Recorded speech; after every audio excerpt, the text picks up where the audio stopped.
ये जो मनाजिर हैं ये वाले बहुत अजीब हैं, बहुत परेशान कुन है। ये पाकिस्तान का सबसे बड़ा शहर है, सबसे ज्यादा आबादी वाला शहर। ये शहर पाकिस्तान को कमा कर देने वाला शहर है, गरीब को अपनी गोद में समो लेने वाला शहर है। लेकिन आज ये शहर डूब गया है, उस शहर में रहने वाले डूब गए हैं। खुदा की बस्ती की झोंपड़ी से लेकर डिफेंस के बंगले तक अब डूब चुके हैं। आज बारिश से 24 अफराद लुक़्मा अजल बने, कल 17 अफराद जाँ बहक हुए थे। बारिश हो रही है और मुसलसल कई घंटों से हो रही है। शहर ने और शहर वालों ने इतनी शदीद बारिशें पहले कभी नहीं देखी। 50 साल का रिकॉर्ड टूट गया। अहले कराची सोच रहे हैं कि ये बारिशें ना रुकी तो क्या बनेगा। अभी तो वो पानी भी नहीं निकला था जो मंगल की बारिश के बाद जमा हुआ था। शहर की तकरीबन तमाम बड़ी शाहराहें बंद हैं। क्लिफ्टन, पंजाब चौरंगी, केपीटी, महरान, नाजिमाबाद, लियाकताबाद, ड्रग रोड समेत तकरीबन तमाम ही अंडरपासेस पानी में इस वक्त डूब चुके हैं।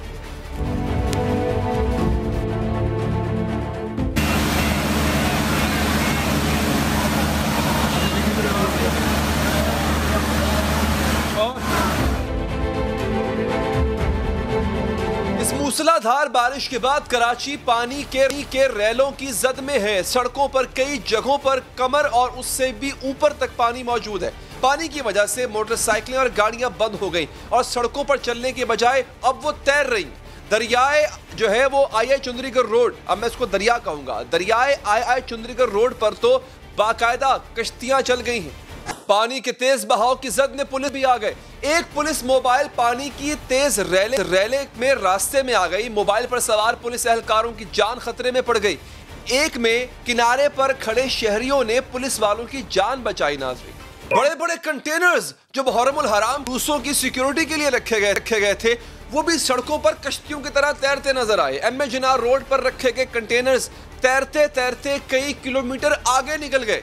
आप जरा सोचें, इतने बड़े बड़े कंटेनर्स जब किसी जगह से टकराए होंगे कितना नुकसान हुआ होगा, कितने लोगों की जानों को खतरा होगा। पाकिस्तान की माशी शहरत कट गई है और हुकूमत नाम का कोई डॉक्टर दूर दूर तक नजर नहीं आ रहा। नाज़रीन, जो इस शहर के हुक्मरान हैं वो आवाम को ये नहीं बता रहे कि इस सूरत हाल से निपटने के लिए उन्होंने क्या क्या कोशिशें की थी, बल्कि वो ये बता रहे हैं कि इन्हें तो महकमा मौसमियात ने बताया नहीं था कि इतनी बारिश होगी। मौका पर फौज भी रिलीफ के लिए काम कर रही है। कराची में army flood emergency control centre बना दिया गया। गुलबर्ग, लियाकताबाद और न्यू कराची के मुतासरीन को तिब्बी सहूलियात की फराहमी जारी है। ISPR के मुताबिक कराची के 36 मकामात पर पानी की नकासी का काम मुकम्मल कर लिया गया है।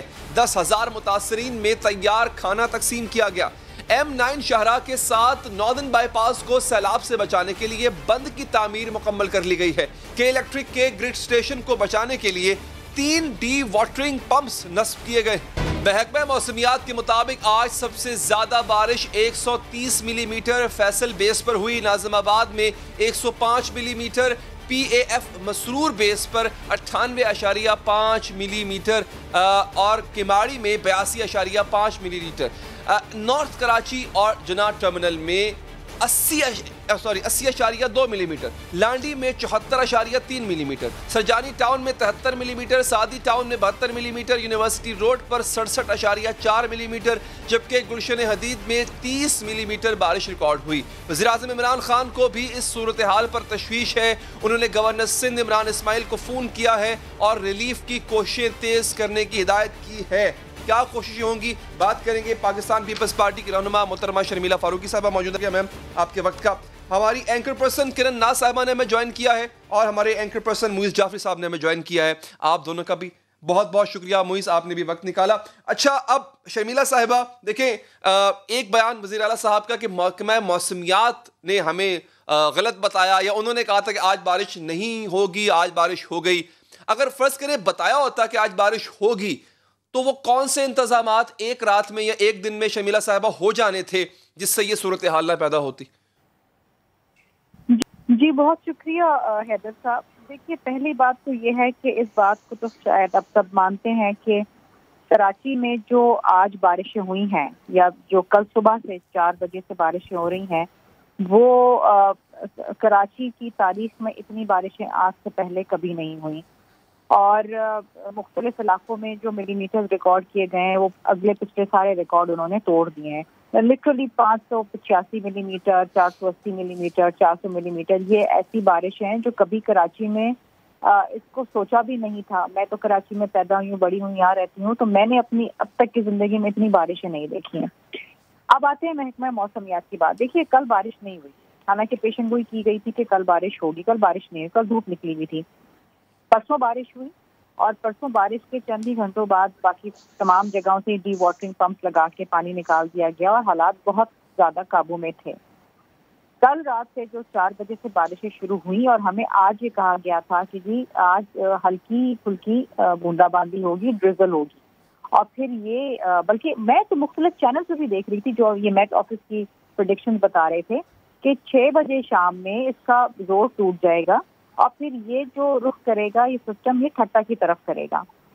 अच्छा, अब 6 जब बजे हैं तो इतनी शदीद बारिश हुई है कि अभी 10:15 बज रहे हैं और ये बारिश रुकी नहीं है। इतनी बारिश हुई, इतनी बारिश हुई, इतनी बारिश हुई है, गरज चमक के साथ बारिश हो रही है और बादल गरज रहे हैं। अब मसला क्या है कि देखिए, जब बारिश रुकती है ना तो आप अपनी मशीनरी मूव करते हैं और पंप लगाते हैं और उसको इलाकों को जहाँ जहाँ नशीबी इलाकों में पानी आ जाता है वहाँ से डी वाटर कर देते हैं। लेकिन जब इतनी तेज शदीद बारिश हो रही होती है तो आप ये काम नहीं कर सकते, काम रुक जाता है जी। अच्छा, वैसे आपकी बात ठीक है, आपकी ये बात दुरुस्त है कि वाकई बारिश अनप्रेसिडेंटेड थी, इतनी कराची ने पिछले 50 सालों में नहीं देखी, आपकी बात ठीक है। लेकिन शर्मिला साहब, ये जो वाटर पंप्स लगा के पानी निकालने का तरीका होता है, माजरत के साथ, ये बिल्कुल लास्ट रिजॉर्ट होता है। जो शहर होते हैं या जो प्रॉपर मैनेजमेंट वो यही होती है कि निकासी खुद ब खुद हो, ड्रेनेज हो प्रॉपर तरीके से, वो नालियाँ, वो नाले हों जो उसको ड्रेन करते रहे साथ साथ। वो कराची के पास नहीं है। देखिए, कराची के पास नाले भी हैं, कराची के पास ड्रेनेज का सिस्टम भी यहाँ कई जगहों पे नहीं है। जिस तरह केपीटी का अंदर पास है, उसमें जो मुस्तफा कमाल भाई ने बनाया था उसके अंदर कोई ड्रेनेज सिस्टम नहीं है। उस पर रिवायती तौर पे पानी निकाला जाता है डी वाटर करके पंप के जरिए, ठीक है।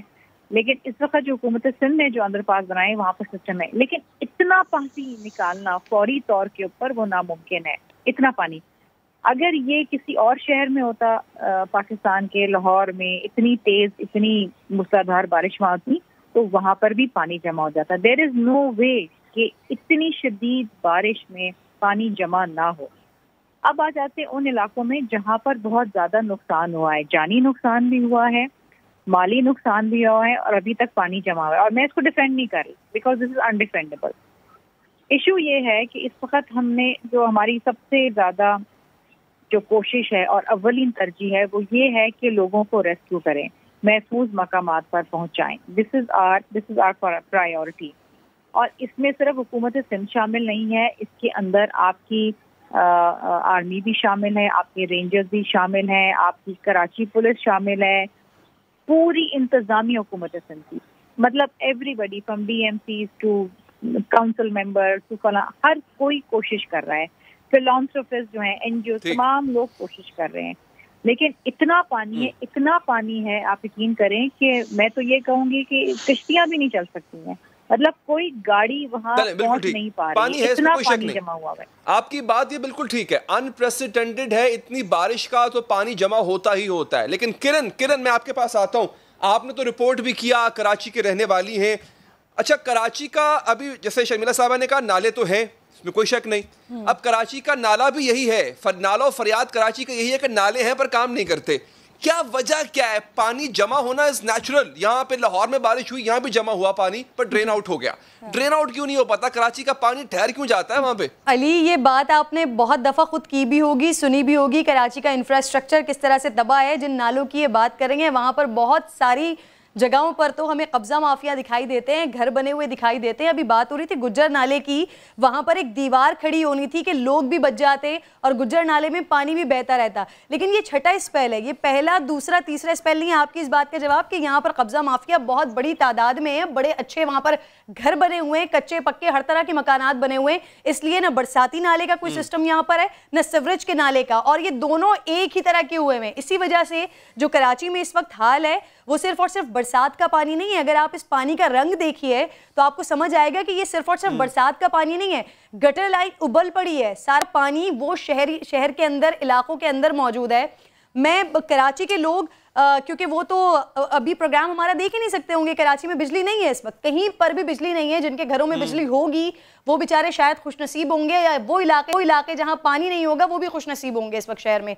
मेरे लिए तो ये बड़ी खुशी की बात है कि शर्मिला ने अभी बताया कि इस वक्त रेस्क्यू के लिए काम हो रहा है। और खुशी की बात मेरे लिए ये है कि उसमें सिंध हुकूमत भी शामिल है, क्योंकि पिछले कई सारे रोज से मैं, पूरी टीम समा रोजाना बाहर निकलती है, रोजाना मामला दिखा रही है कि लोग बेचारे कितनी तकलीफ में हैं, किस तरह से रह रहे हैं। मैं रोजाना अपने प्रोग्राम में इस बात पर अली शोर मचा रही हूँ कि ठीक है, अगर आप कुछ भी नहीं कर सके, कम से कम ये तो हो जाता कि जिन एरियाज में ये अर्बन फ्लडिंग है, इसकी बात कई सारे महीनों से हो रही थी, इसकी प्रेडिक्शन कई सारे दिनों से हो रही थी कि ऐसा सिस्टम कराची में दाखिल हो रहा है, पाकिस्तान में दाखिल हो रहा है। अगर आप कुछ भी नहीं कर सके थे तो कम से कम ये तो यहां पर हो जाता ना कि कच्ची आबादियां हैं, कच्ची आबादियों से लोगों को बर वक्त निकाल लिया जाता, पता चल जाता, लोगों को निकालकर स्कूल्स यहां पर बंद है वहां पर रख लिया जाता। लेकिन फिलहाल अब जब छठा स्पेल और इतनी खतरनाक बारिश हो गई है, अब ये कोशिश की जा रही है कि यहां पर लोगों को रेस्क्यू किया जाए। अब कोशिश की जा रही है कि हमारे पास, मेरा ये पॉइंट है, इस वक्त सिंध गवर्नमेंट कर क्या रही है? हमें मुर्तजा वहाब साहब ने ज्वाइन किया है, तर्जमान सिंध हुकूमत है, और इस वक्त वो सीएम सिंध साहब के साथ मौजूद हैं जो खुद जायजा ले रहे हैं तमाम हालात का। मुर्तजा साहब शुक्रिया आपका। सर अभी क्या हाल है, आप खुद कहां पर हैं अभी, और पानी के नकासी के हवाले से कोई इक़दाम हो पाए हैं या पॉसिबिलिटी है जिन हालात में अभी आप हैं? अली, इस वक्त देखिए, सच्ची बात ये कि सिचुएशन अच्छी नहीं है, सिचुएशन बड़ी खतरनाक है। और जिस तरीके की बारिश मैं समझता हूँ पूरे अगस्त के महीने में हुई है, अगर कसूरवार किसी को ठहराना है और आप कसूर देना है तो ठीक है, आप ये कह सकते हैं कि सिंध हुकूमत नाकाम होगी बारिश को रुकवाने में। इस तरह की बारिश की मैं समझता हूँ, मैं बड़े एहतराम के साथ किरण साहिबा की बात सुन रहा था, इस तरह की बारिश की मैं समझता हूँ कोई भी तैयारी नहीं की जा सकती। कराची शहर का पिछले 90 साल का जो रिकॉर्ड मेट डिपार्टमेंट के पास अवेलेबल है, उसमें कभी इतनी बारिश नहीं हुई। और आज सुबह से तकरीबन कोई कुछ मकामात पे 200 मिलीमीटर बारिश हो चुकी है, कुछ मकामात पे 150 मिलीमीटर बारिश हो चुकी है। तो ये एक बड़ी अनरियल सिचुएशन है। ये टोरेंशियल बारिशों के बारे में हमने सुना था कि वो साउथ अमेरिका में आती थी, फार ईस्ट में आती थी। हम पहली बार यहाँ पर कराची में भी इस चीज को विटनेस कर रहे हैं। मैं इस नेशनल स्टेडियम के सामने खड़ा हूँ, वज़ीर आला सिंध खुद सड़कों पर मौजूद हैं जी, और हमने मुख्तलिफ जगहों का दौरा किया है, मुआयना भी किया। कुछ जगहों पे हकीकत है कि पानी मौजूद है, कुछ जगहों पर पानी की निकासी को यकीनी बनाया गया है। जहाँ जहाँ कच्ची आबादियां थी, जहाँ जहाँ पर लोग इससे बुरी तरीके से मुतासिर हुए हैं, वहाँ पर पाक फौज की और नेवी की खिदमात सिंध हुकूमत ने हासिल की हैं। अच्छा मुर्तज़ा, अब आगे तो खबर यह है कि मजीद दो जो है वो स्पेल आने वाले हैं बारिशों के, तो हो सकता है खुदा ना खास्ता अल्लाह ना करे ऐसा हो, मगर हालात मजीद बिगड़ सकते हैं। सर एक शिकायत जो बहुत ज़्यादा की जाती है वो तो ये बारिश है, मैं ये बिल्कुल एग्री करता हूँ, अनप्रेसिडेंटेड है, ऐसी बारिश पहले कभी नहीं आई, लेकिन नॉर्मल बारिश में भी कराची डूब जाया करता था। तो सर वो शिकायत करते हैं कि इंफ्रास्ट्रक्चर नहीं है, ड्रेनेज का इंफ्रास्ट्रक्चर था वो ख़राब हो गया, उस पर इंक्रोचमेंट हो गई, नाले बंद हो गए। तो इन 12 सालों में इस स्ट्रक्चर की तबाही हुई है, इसमें इजाफा तो नहीं?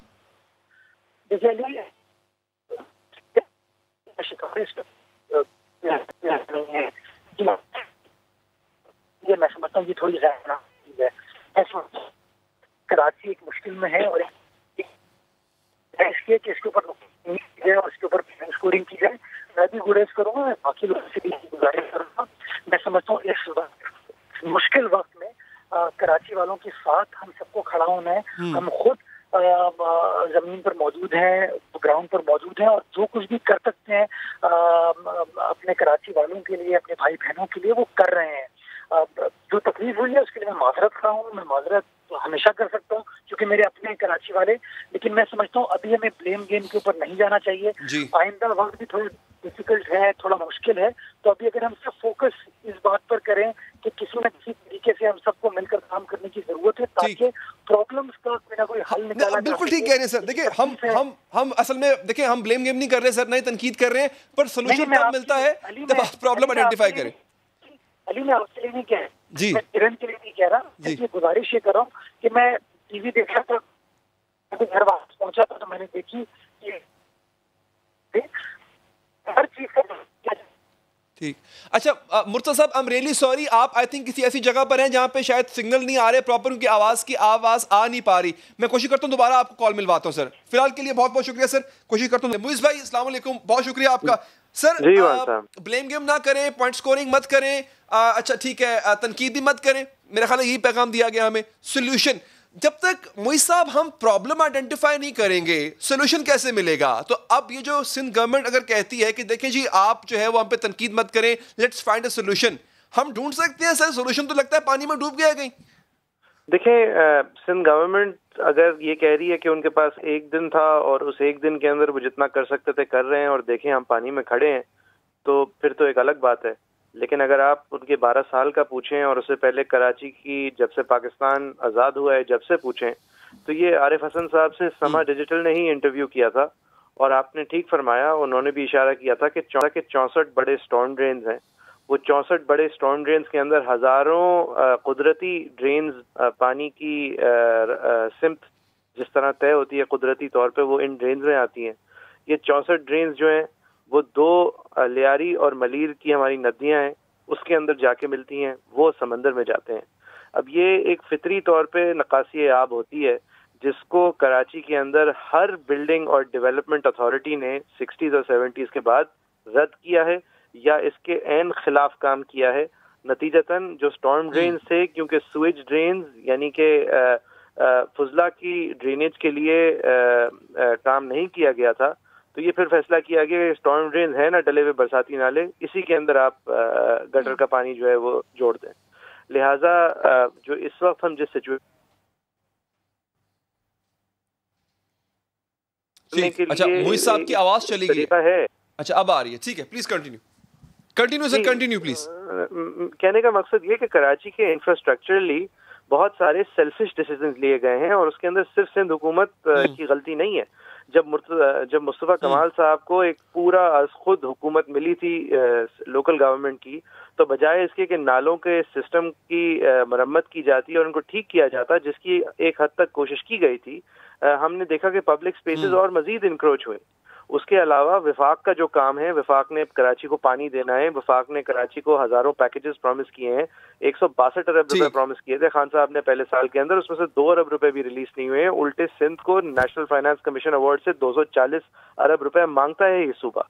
उसके अलावा आप अगर कैंटोनमेंट्स की बात कर लें, जो 1/3 कराची को एडमिनिस्टर करने की कोशिश करती हैं और यहाँ से प्रॉपर्टी टैक्सेस तक वसूल करती हैं, जिसका कानूनी ढांचे में कहीं फॉर्मल इजाजत नहीं है, उनको तो 2007 में ख्याल आया कि डिफेंस के अंदर नाला होना चाहिए, वरना उस वक्त तक तो यहाँ पे नकासी आपकी कोई तकल्लुफ ही नहीं था। पानी लाइन में आने का आज तक तकल्लुफ नहीं है। लिहाजा अगर आप सिंध हुकूमत देखें, वो शराफत से आपका फोन उठा लेते हैं, शराफत से आपसे माजरत कर लेते हैं, जमहूरी लोग हैं, उनकी बुराई करना बड़ा आसान है। लेकिन कराची के अंदर मसला, कराची की एडमिनिस्ट्रेशन में ये जो खुदगर्जी है, ये हर एडमिनिस्ट्रेटिव बॉडी में है, ख्वाह वो DHA हो, ख्वाह वो हमारे कैंटोनमेंट्स हो, ख्वाह वो वफाकी हुकूमत के इदारे हो, ख्वाह वो मकामी हुकूमत हो और ख्वाह वो सिंध हुकूमत हो, जो कि अव्वल तो यहाँ के लिए काम नहीं करती क्योंकि यहाँ से अक्सरियत वोट नहीं मिलता, और दोयम जो यहाँ पे काम करती भी है वो जिस नियत से करती है और जिन इलाकों में करती है, वो इस शहर के इंफ्रास्ट्रक्चर की अपग्रेड के लिए नहीं, बल्कि ये बैंडेड एक्शंस होते हैं, क्योंकि दर हकीकत काम जो करना है इस शहर के लिए वो दिहाइयों के ऊपर प्लानिंग पर मुश्तमिल होना जरूरी है। आपकी बात से काफी हद तक इत्तेफाक है। आपने बड़ा ही जो है वो जस्टिफाई और जस्टिस तरीके से आपने जो रिस्पॉन्सिबिलिटी है उसको शिफ्ट किया है। I think it's the right thing to do. हमारे रिपोर्टर अहमद रहमान ने बल्कि वो रिपोर्ट कर रहे हैं इस पर, उन्होंने एक रिपोर्ट न्यूज के लिए तैयार की थी, एग्जैक्टली जो कंडीशन है इस वक्त कराची की, उन्होंने क्या देखा, उन्होंने क्या एक्सपीरियंस किया, और वो एक्सपीरियंस जो हर कराची का शहरी कर रहा है, मैं चाहता हूँ नाज़रीन एक दफ़ा आप भी देखें, आप भी महसूस करें कि कराची का शहरी इस वक्त किस अजियत से गुजर रहा है। मुलाजा करें। जी बिल्कुल, इस वक्त हम यूनिवर्सिटी रोड पर मौजूद हैं और यूनिवर्सिटी रोड पर आप देख सकते हैं कि कितना पानी है कि मेरी बाइक जो है वो पूरी डूबी हुई है, और ये ऐसी लहरें जो है वो जब भी कोई बड़ी ट्रॉलर या ट्रक यहाँ से गुजर रहा है तो पूरे लहरें जो है वो बनती हुई यहाँ से गुजरती हैं। हम कवरेज करने के लिए, शहर को दिखाने के लिए, सूरत हाल दिखाने के लिए बाहर आए थे, लेकिन बहुत खतरनाक सूरत हाल है। खास तौर पर अगर आप हसन स्क्वायर से पुरानी सब्जी मंडी से होते हुए जा रहे हैं तो आपको बहुत ख्याल रखना पड़ेगा, इस रास्ते को इख्तियार ना करें। अगर आपके पास बड़ी गाड़ी है तो आप गुजर सकते हैं। छोटी मोटरसाइकिल पे गुजरने का आप सोचिएगा भी नहीं। आप हालत आपके सामने है कि कहाँ तक मोटरसाइकिल जो है वो डूबी हुई है। और सिर्फ ये नहीं बल्कि यहाँ पे लहरें बन रही हैं। आप ये देख रहे हैं कि पानी इतना जमा है कि जब भी कोई बड़ी ट्रक या ट्रॉलर गुजरता है तो ऐसी लहरें सी बनती है कि एक आम इंसान चल नहीं सकता। हम बड़ी मुश्किल से अपना तवाज़ुन बरकरार रखें। हमारे रिपोर्टर अहमद रहमान खुद फंसे हुए थे। आप सोचें जो उनकी हालत है वही कराची हर शहरी की हालत है। हमारे एक और नुमाइंदे शायान अली ने भी ऐसी रिपोर्ट तैयार की। वो दिन भर रिपोर्ट करते रहे। उन्होंने क्या देखा, क्या एक्सपीरियंस किया, आप भी देखिए। इस वक्त मैं आपको सिविक सेंटर के करीब से रिपोर्ट कर रहा हूँ। यहाँ एक इलाका है, ये देख सकते हैं आप, पूरा पानी में बह चुका है। तकरीबन 3 फीट यहाँ पे पानी, कहीं 2 फीट, कहीं 3 फीट पानी जमा है और कोई निकासी के लिए यहाँ पर सिस्टम नहीं किया गया। लोग परेशान है, लोग बहुत मुसीबत में है और बारिश बहुत हुई है इस वक्त। कम से कम जितनी बारिश हुई है इतना इंफ्रास्ट्रक्चर कराची का अच्छा नहीं है जो इस बारिश को बर्दाश्त कर सके। और इसके बाद बारिश के बाद सूरत हाल बहुत खराब है शहर की। मुख्तलिफ इलाकों में यही सूरत हाल है। शदीद बारिश हुई है कराची में और आप सड़कों का हाल देख सकते हैं कि कितना बुरा है। इस वक्त सिविक सेंटर का ये हाल है। Hasan square, university road, Jamshed road, jail Chowrangi, तकरीबन ये रिपोर्टिंग ये मजाक नहीं है, ये जान जोखिम का काम है। बिजली की तारें हैं, न जाने क्या क्या कुछ इस वक्त पानी के अंदर तैर रहा है। कराची के शहरी इस खतरे से 2-4 हैं। ये बहुत ही अनप्रेसिडेंटेड तो है, पर समझ नहीं आ रही कि इसका करें क्या। किरण, मुझे ये बताइए होगा क्या? मतलब द थिंग इज कि ये बारिशें तो अभी आगे और आनी है। एक दिन में इंफ्रास्ट्रक्चर ठीक हो नहीं सकता। कराची माशी हब है। कराची इस वक्त पूरे मुल्क से कटा हुआ है, तो होगा क्या? नुकसान भी तो हो रहा है लोगों का। अच्छा, एक तो मैं सेकंड करूंगी मुइज की बात को, इसलिए थोड़ा सा सेकंड इसलिए करूंगी कि 65 to 70% अगर रेवेन्यू यहाँ से जनरेट होता है तो यहाँ पर 2%, 5% और 10% भी इस शहर पे को ना मिलता है न लगता है। यहाँ तक तो बात दुरुस्त, लेकिन उससे पहले मुर्तज़ा जो बात कर रहे थे कि ठीक है हम माजरत कर लेते हैं, हम ना आए लोग गए, अगर हम नहीं कर पाए, अगर हमारी ये नाकामी है हम माजरत कर लेते हैं। एग्जैक्टली हमारा मकसद, मेरा मकसद, आपका मकसद, मुइज़ का मकसद, तमाम पूरे समा का मकसद यहाँ पर बैठ के खुदा ना खास्ता किसी हुकूमत के ऊपर तनकीद करना नहीं है। लेकिन पिछले कई सारे दिनों से मैं कराची के ऊपर बैठकर जो शोज़ कर रही हूँ, मेरा मकसद सिर्फ और सिर्फ ये था हुकूमत से ये पूछना कि आप लोगों की क्या तैयारी है। आप सिर्फ इतना बता दें कि करेंगे क्या, कैसे निपटेंगे। इससे पहले जो बारिशें हुई हैं, जो आज से 2 रोज पहले जो 5वां स्पेल था, उससे पहले 4था स्पेल था, उससे पहले 3रा स्पेल था, ये मुसलसल हम यही बात करते रहे, इनसे सॉल्यूशन पूछते रहे कि आखिर कुछ ना कुछ ठीक है। आपके साथ विफाक ने गलत किया, आपको पैसे नहीं दिए, आपके साथ महकमा मौसमियात ने भी गलत किया, आपको बताया नहीं, सारी ज्यादतियां ठीक है, मान लेते हैं, सब कुछ मान लेते हैं कि सिंध हुकूमत के साथ सारी ज्यादतियां हुई हैं, लेकिन उसके बावजूद कोई ना कोई प्लान तो होगा ना। नासिर हुसैन शाह साहब से जब बार बार बात हो रही थी, वो कह रहे थे हम तैयार हैं, हो लेने दे बारिशें। वज़ीर आला साहब ने खुद भी ये बात कही, बाकी तमाम सिंध गवर्नमेंट के लोग यही बात कर रहे थे कि हमारी तैयारी है, कराची में बारिशें इंशाल्लाह ऐसी नहीं होंगी या फिर ऐसी सिचुएशन नहीं होगी। इनफैक्ट कल तक मैं सईद गनी साहब के और दीगर लोगों के बयानात सुन रही थी जो कह रहे थे कि जब मुस्तफ़ा कमाल साहब के दौर में बारिश हुई थी तो 4 दिन शहर बंद रहा था। हमारे दौर में तो देख लीजिए इस वक्त शहर बंद नहीं हुआ है। आज की आप सिचुएशन देख लीजिए कि पूरा शहर आपको ऐसा लगेगा समंदर बना हुआ है। मैं जो आप सारी ये रिपोर्ट दिखा रहे हैं हमारे दीगर नुमाइंदगान की, मैं किस तरह से ऑफिस पहुंची हूँ अली, मैं आपको वो मंजर कशी करूं तो लिटरली आपके रोंगटे खड़े होंगे।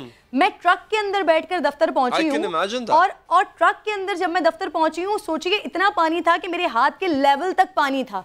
और जब वहां पर कोई और ट्रक या कोई और चीज गुजर रही थी तो जैसे हाई टाइड्स होती हैं इस तरह से ट्रक के ऊपर तक पानी जा रहा था। खुदा ना खास्ता अगर मैं उस पानी में निकलती तो मैं डूब चुकी होती, मेरे साथ मजीद लोग जो थे वो डूब चुके होते, क्योंकि हमारे बराबर में कश्तियां चल रही थी।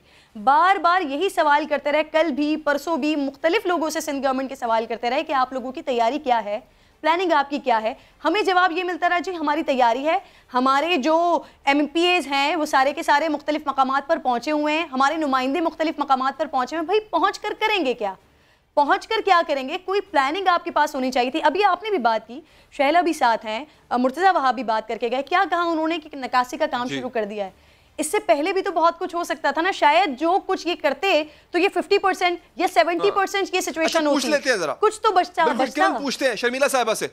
शर्मिला साहिबा, मैं अगेन ये सवाल मैंने, अच्छा अभी साथ नहीं है, चलिए साथ नहीं है, अब जाफरी साहब आपसे सर, ये बड़ा अहम सवाल है जो कि अभी किरण ने उठाया कि हो गई बारिशें, डूब गया कराची, अब मतलब इनसे अगर पूछा जाए, कल मैंने भी पूछा था नासिर शाह साहब से और मुतादिद पीपल्स पार्टी के रहनुमाओं से, सिंध गवर्नमेंट के नुमाइंदगान से, कि भाई अब अगला प्लान क्या है। आपको नजर आ गया ना कराची का इस वक्त ये हालत है, इतनी बारिश होती है मॉनसून में, हर दफा कराची डूबता है, अब आगे क्या? तो कोई प्लान मेरे तो समझ में नहीं आया। अगर आपको समझ में आ रहा है कि कराची की इंतजामिया ने, सिंध गवर्नमेंट ने कोई प्लान बनाया हुआ है कराची के लिए, तो काइंडली वो सर शेयर कीजिएगा। देखें, अगर प्लान होता तो आपसे माजरत नहीं कर रहे होते, लेकिन जो छोटी मोटी उन्होंने जिम्मेदारी अपने कंधों पे ली है, आप ये देखें कि जो खून चूसी हुई हमारी मकामी हुकूमत है, जो वसीम अख्तर साहब घूमते फिरते थकते नहीं फरमाते हुए कि मैं कुछ नहीं कर सकता, उससे सूएज की राइट ले ली है, उससे इंतजामी बुनियादों पे शहर की प्लानिंग ले ली है, मास्टर प्लानिंग हटा ली है, उससे बिजली की रसाई देना ना देने का फैसला ले लिया है, उससे तमाम चीजें ले ली हैं। आपको पता है उसके बाद बचा क्या है? नालों की सफाई। 26 अरब रुपए का बजट है नालों की सफाई, रोडों की सफाई का। अब ये समा के ही मोहम्मद अली हफीज की रिपोर्ट्स हैं।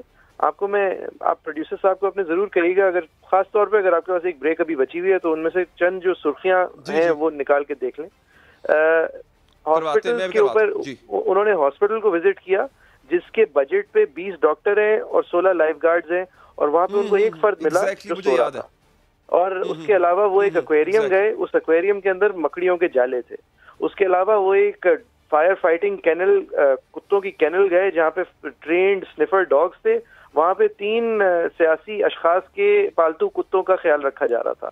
अब ये 26 अरब रुपए ठीक है बहुत कम है, लेकिन 26 अरब रुपए हैं, और ठीक है नाले सही नहीं है, इसीलिए सफाई होती है नालों की। दुनिया में और कहीं ऐसा नहीं होता कि आपका स्टॉर्म ड्रेन है और उसके अंदर से आप हर साल फुजला साफ कर रहे हैं या हर साल प्लास्टिक साफ कर रहे हैं, क्योंकि प्लास्टिक को आप बैन करते रहते हैं, फिर वो अनबैन होता रहता है। लोगों के अंदर एनवायरमेंटल अंडरस्टैंडिंग नहीं है। जो भी चीज है, ये पूरी दुनिया में वाहिद शहर है जिसके स्टॉर्म ड्रेन्स को इस हद तक सफाई की जरूरत होती है कि उसके अंदर से सूएज निकाली जा रही होती है। वो वजह क्या है वो आरिफ हसन साहब समझा चुके हैं, क्योंकि हमने सूएज ड्रेन्स डालते डालते हम थक गए, तो हमने फिर स्टॉर्म ड्रेन्स के अंदर सूएज डालना शुरू कर दी।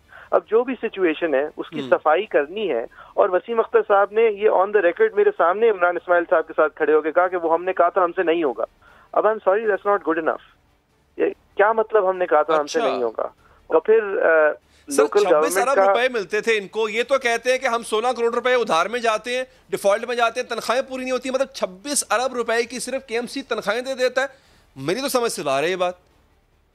देखिए, बड़ा शहर है और इससे तिगना बजट भी अगर होता तो वो बेसिक काम ही कर सकता था, और मकामी हुकूमत को अगर सही से प्रोविंशियल फाइनेंस कमीशन अवार्ड मिले तो कई 100 अरब का बजट होना चाहिए शहर का, लेकिन काम और जिम्मेदारी पे फिर ज्यादा होती। लेकिन मैं इस वक्त सिर्फ ये कह रहा हूँ, जो मुख्तसर जिम्मेदारी है और जो मुख्तसर पैसे हैं, उसमें जिम्मेदारी की जो 3-4 हेड्स हैं उनमें से एक है ही ये कि नक्काशी है आपको गारंटी करना, स्टॉर्म ड्रेन्स को साफ करना। तो अब आप मुझे जरा देखें, बहुत बुरा कहें, ये सिंध हुकूमत जो है ये डिसइंटरेस्टेड है शहर के अंदर महंगे और सही काम करने में, लेकिन आप जरा मुझे MQM का तो बताएं कहाँ है वो? ये शहर तो उनका है और वो जीत जाते और सब कुछ कर देते, और वो इस शहर के रंग में बसे हुए हैं, और इसी शहर की कहाँ है वो? क्या किया उन्होंने? ये मुत्तहिदा कौमी मूवमेंट की ये पूरी जनरेशन जो इस कराची की जिसको हॉस्टेज और रैंसम रखा, मुइज़ आप उस MQM का पूछ रहे हैं अली, मुइज़ उस MQM का पूछ रहे हैं कि जो एक 6 नुकाती कमेटी बनी है जिसमें सिंध हुकूमत ने ही सारा का सारा काम करना है, विफाक इतनी ज्यादा बेएतबारी का मुजाहरा MQM के लिए कर रही है कि MQM को उसकी लीडरशिप नहीं दे सकती, उनको भरोसा सिंध हुकूमत पर ही करना है। तो उस MQM की बात की जाए जिन्होंने 30 साल में इस शहर का, उन्होंने भी तबाह बर्बादी में पूरा हक है। फारूक सत्तार साहब से पूछ लेते हैं ये बात, फारूक साहब से पूछ लेते हैं, उनसे बेहतर कौन जानता होगा MQM को। फारूक भाई बहुत शुक्रिया आपके वक्त का। सर, सारा ब्लेम कह रहे हैं, अभी मुइज़ साहब भी बात कर रहे थे, किरण भी बात कर रही थी कि सारा ब्लेम सिंध गवर्नमेंट का नहीं है गैर जिम्मेदारी है, डिसइंटरेस्ट है उनका सिंध में और खासतौर पे कराची के लिए। मगर यहाँ पर MQM का भी किरदार था, आपके पास आपका मेयर रहा, आपके पास हुकूमत रही, फंड भी था, जैसा भी था, भले बहुत ज्यादा फंड नहीं था मगर बेसिक काम के लिए आपके पास पैसे थे, और ये नालों की सफाई बेसिक काम ही है, वो भी नहीं कर सके। सर क्या इस पे आपकी क्या राय है? मैं तो सबसे बड़ा क्रिटिक हूँ इस वक्त MQM पाकिस्तान का। अच्छा, क्योंकि इन्होंने तो कराची वालों को, अपने वोटर्स को, और वो जो बात है कि 2018 के इलेक्शन में इनकी बहुत सारी सीटें छीनी गई थी, इनका क्लेम था कि वो अब भी एक अहम और बड़ी पार्टी, उन्होंने सारी अपनी वो पॉलिटिकल वैल्यू, ये 4 साल कम वसाइल थे, कम इख्तियार था, लेकिन ये बात सही है कि उनके पास नाले साफ करने का पूरा इख्तियार उनके पास था और उसके वसाइल भी थे। कचरा उठाने के पूरे वसाइल और पूरा इख्तियार था। ठीक है, जो लैंडफिल साइट पर कचरा पहुंचाने में सॉलिड वेस्ट मैनेजमेंट की सूबे का है। तो मैं तो खुद ये कह रहा हूँ, और असल तो जो क्लेवरली और जो वो तो शातराना तौर पे तो पीपल्स पार्टी ने ये सारा गेम खेला है ना। 12 सालों से बिला शिरकत गैरे कराची यानी दही मैंडेट पे वो कराची और सिंध के शहरों के उस पे भी बिला शिरकत गैरे इख्तियार इख्तियार और वसाइल पर काबिज रही है। और जो उन्होंने लेजिस्लेशन की 2013 की, वो आइन के आर्टिकल 140A की सरिया नफी है। तो वो तो चंगेजी बर्बरियत, ये असल में पीपल्स पार्टी 1970 से कराची वालों के साथ पीपल्स पार्टी को वोट ना देने का बदला लेती है, ये किसी ना किसी शक्ल में। इसकी तफसील पर किसी और प्रोग्राम में बात कर लेंगे। अच्छा नहीं, फारूक साहब एक बात देखिए, एक नुक्ता है, जब ये कानून बन रहा था जिसपे वसीम अख्तर साहब को और आज की एमक्यूएम को बहुत एतराज है कि इस कानून ने हमारे इख्तियारात हमसे ले लिए, मेयर कुछ कर नहीं सकता, उस वक्त एमक्यूएम साथ थी सिंध गवर्नमेंट की, ये वो एमक्यूएम थी सर जब गुफ्तगू हो रही थी, जब बात हो रही थी इसमें, तब की बात कर रहा हूँ सर, जब इस पे नॉलेज इज रॉन्गली प्लेस्ड, आपकी मालूमात बिल्कुल गलत है। 2012 में जरूर एमक्यूएम साथ थी, जब एक ऑर्डिनेंस लाया जा रहा था, बाबर अवान साहब आए थे, उसमें फिर भी बहुत सारे इख्तियार और वसाइल की बचत थी जो केएमसी के पास रखे गए थे। लेकिन जब 2013 में मादर पेदर आजाद हो गई पीपल्स पार्टी, कोई उसकी ऑब्लिगेशन ही ना रही एमक्यूएम के साथ, तो उसने तो फिर अपने उसी रिवायती उसमें 2013 का जो कानून बनाया, तो उसमें निकासी आब हो, फराहमी आब हो, कचरा उठाना हो, मास्टर प्लान हो, हाउसिंग टाउन प्लानिंग हो, बिल्डिंग कंट्रोल हो, ये सारे के सारे उमूर, उसके इख्तियारात, उसके वसाइल वो ले गई। बिल्डिंग कंट्रोल के वसाइल, मास्टर प्लान के वसाइल, सब ले गई पीपल्स पार्टी। तो 2013 में एमक्यूएम ने अपोज किया था। वो बिल्कुल ठीक। लेकिन सर अब यहाँ पे एमक्यूएम की जो ऑपोजिशन है सर, उस पर मैं थोड़ी बात कर लूं। देखिए एमक्यूएम जब किसी बात को करती थी ना, ऑपोजिशन करती थी किसी बात की, तो सर पूरा कराची बंद हो जाया करता था। ये मैं उस वक्त की एमक्यूएम की ताकतवर तरीन एमक्यूएम की बात कर रहा हूँ। कराची में पत्ता नहीं हिलता था एमक्यूएम के बगैर। सर इतना कुछ हो गया और एमक्यूएम की ऑपोजिशन एक ठंडी ऑपोजिशन बनी रही सर, और आपके इख्तियारात आपसे ले लिए गए।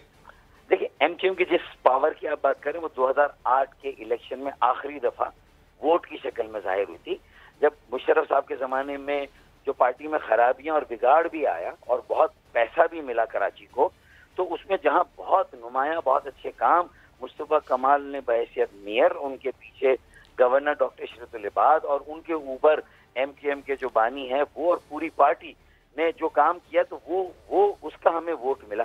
लेकिन 2010 तक हमने जो है वो पार्टी को जमीन से लगाने में कोई कसर नहीं छोड़ी थी। मैं तो खुद इस बात को मान रहा हूँ। और 2010 में हमने राइटिंग ऑन द वॉल को नहीं देखा, और 2013 में हमारे पैरों के नीचे से जमीन निकल गई थी और हमारी दस्तार भी गिर गई थी, पगड़ी हमारी, वो तो जबरदस्ती हमने उसको किसी तरह संभाला 2013। देखिए मेरे कुछ कहे को बहुत समझे आप, ठीक है ना। और उसके बाद फिर 2015 का, लेकिन फारूक सत्तार साहब जिस चीज की बात कर रहे हैं ना, जिस पावर की बात अली कर रहे हैं आपसे, फारूक सत्तार साहब मुझे सुन सकते हैं?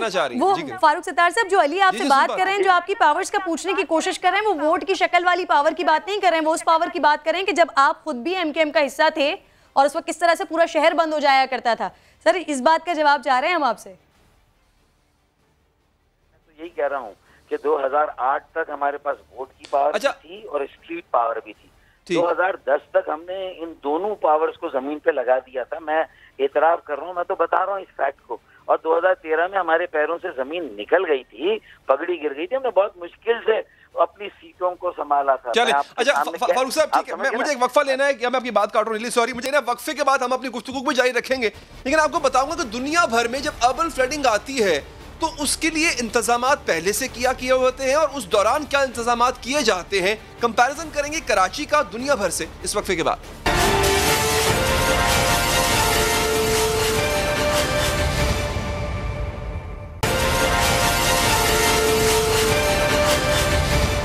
तो हुजूर बात यह है कि जब ज्यादा बारिश आती है तो ज्यादा पानी आता है। यह मसला सिर्फ कराची का नहीं है, बल्कि पाकिस्तान के तकरीबन सभी बड़े शहरों का मसला है, और दुनिया इन मसाइल से निपटने के लिए काम भी कर रही है। इस मसले पर काबू पाने के लिए एक मंसूबा तो अभी हाल ही में लाहौर में मुकम्मल किया गया, जिसकी मदद से न सिर्फ लाहौर को सैलाब से बचाया जा सकेगा, बल्कि जेर जमीन पानी का मसनूई जखीरा भी तैयार हो रहा है।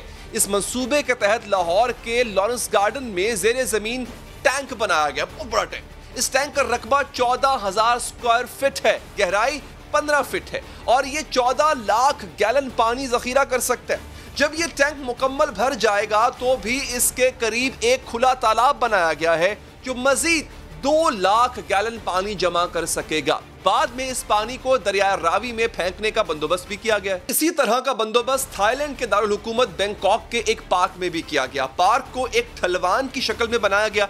जब बारिश होती है तो इलाके का पानी उस पार्क में आता है और ढलवान से होता हुआ नीचे जाकर जमा हो जाता है। साथ ही पार्क के नीचे पानी जखीरा करने के लिए भी टैंक बनाया गया और जब बारिश ना हो रही हो तो इस टैंक का पानी आबपाशी के लिए इस्तेमाल किया जा सकता है। न्यूजीलैंड में भी शहरी इलाकों को सैलाब से बचाने के लिए इससे मिलता जुलता तरीकाकार इख्तियार किया गया। नीदरलैंड माजरत के साथ बारिश का पानी सड़कों पर खड़ा नहीं होता बल्कि खुले इलाकों में जमा हो जाता है। उसकी वजह यह है कि नीदरलैंड में खेल के जो मैदान हैं इन्हें जमीन की सतह के बराबर नहीं बनाया गया बल्कि गहरा बनाया गया और जब बारिश होती है तो खेल के मैदानों को भी पानी जखीरा करने के लिए इस्तेमाल किया जाता है। सैलाब के मसले पर काबू पाने के लिए जदीद और हैरत अंगेज तरीके भी इख्तियार किए जा रहे हैं। चीन में तो इस किस्म के शहर तामीर किए जा रहे हैं जो स्पॉन्ज की तरह काम करते हैं। स्पॉन्ज समझते हैं, जो बर्तन धोने के लिए हम स्पॉन्ज इस्तेमाल करते हैं जो पानी चूस लेती है।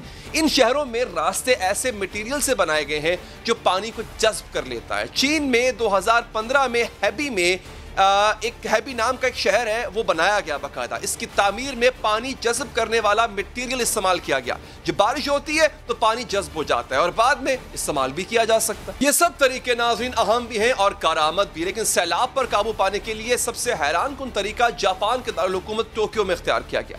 इस शहर का रकबा है 2194 मुरब्बा किलोमीटर और इस रकबे में 3 करोड़ अफराद रहते हैं। टोक्यो में भी जब ज्यादा बारिश आती है तो ज्यादा पानी आता है, लेकिन फिर 1993 में एक मसले का बहुत ही अनोखा हल सोचा गया। टोक्यो वालों ने पानी की निकासी के लिए बड़ी बड़ी टनल्स बना दी है। इतनी बड़ी टनल्स कि इनकी सिर्फ चौड़ाई ही 2 फुटबॉल ग्राउंड्स के बराबर। आप यूं समझ लें कि शहर के नीचे जेरे जमीन दरिया बना दिया गया।